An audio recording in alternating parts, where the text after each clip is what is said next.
শুভেচ্ছা অভিনন্দন জানাচ্ছি সবাইকে। আশা করি আপনারা সবাই ভালো আছেন।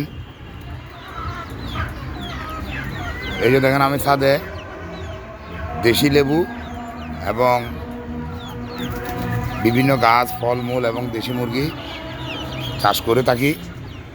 আপনারা দেখতেছেন আজকে এই যে এগুলো দেখতেছেন, এগুলো সবগুলা বড় মুরগি, এগুলো সবগুলো ডিম দেয়। এই যে দেখতেছেন এগুলো সবগুলো ডিম দেয়। আপনারা ইচ্ছে করলে দেশি মুরগি পালন করতে পারবেন, কোনো সমস্যা নাই। একবার পালন পদ্ধতি জেনে গেলে দেখা যাবে আপনারা মুরগি পারিবারিক চাহিদা মেটাতে পারবেন, মাংস খাইতে পারবেন, ডিম খাইতে পারবেন এবং মাঝে মধ্যে বিক্রিও করতে পারবেন, বাচ্চাও ফুটাইতে পারবেন। এই যে দেখেন এখানে লেবু ধরছে গাছে। এই যে দেখেন এখানে একটা লেবু, এই যে দেখেন এখানে একটা লেবু, এটা হচ্ছে এলাচি লেবু। আর এদিকে দেখেন এখানে হিন্দু পরিবারের বিয়ে হচ্ছে, ওখানে ওরা অনেক বিয়ের উৎসবে অনুষ্ঠানে যোগ করছে, অনেক আনন্দ করতেছে। এটা হচ্ছে সবেদা গাছ। এই যে দেখেন সবেদা গাছ, এটা ডালিম গাছ। আর এই যে এই যে দেখেন এটা 7 ভাই চম্পাল লেবু গাছ। একসাথে কয়টা কয়টা ধরে দেখুন। এই যে দেখেন এখানে থোকায় থোকায় ধরে ভরে রয়েছে। এই যে দেখেন, এই যে দেখেন,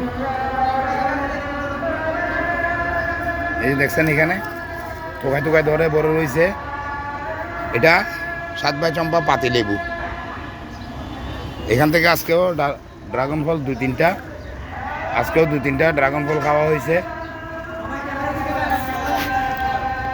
এই যে দেখেন এগুলা সিদ্ধ করা আলু এবং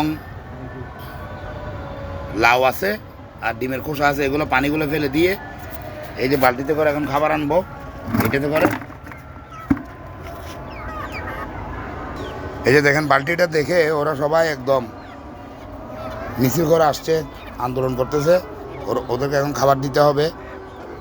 এই যে দেখেন এখান থেকে আমি মুরগির খাদ্য নিচ্ছি। এই দানাদার খাবার নিলাম। এরপরে এই যে দেখেন এখানে এই যে এখানে কুড়া আছে, এই কুড়া নিয়ে নিলাম 2 বাটি। যে দেখেন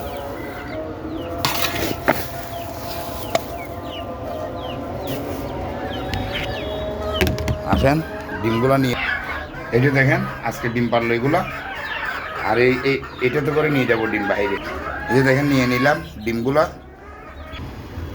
এই যে দেখেন পানি ফেলে দিয়ে এগুলো এখন মাখাই নিছি। এই যে দেখেন মাখাই নিছি। এই এখন এই যে দেখেন এই ভুট্টা ভাঙা টাঙা এসব দিয়ে দিলাম। এই যে দেখেন খাবার নিয়ে নিছি, ওদের খাবার বাটিতে নিয়ে নিছি এখান থেকে মেখে। তো ঠিক আছে, আজকের ভিডিও এই পর্যন্ত। আপনারা সবাই সুন্দর সুস্থ ভালো থাকবেন। আজকে আপনারা আমার চ্যানেলটাকে সাবস্ক্রাইব করে দিবেন, ইউটিউব চ্যানেলকে ফেসবুকে ফলো দিবেন, লাইক কমেন্ট করবেন, শেয়ার করে সবাইকে দেখার সুযোগ করে দিবেন। খোদা হাফেজ, আসসালামু আলাইকুম।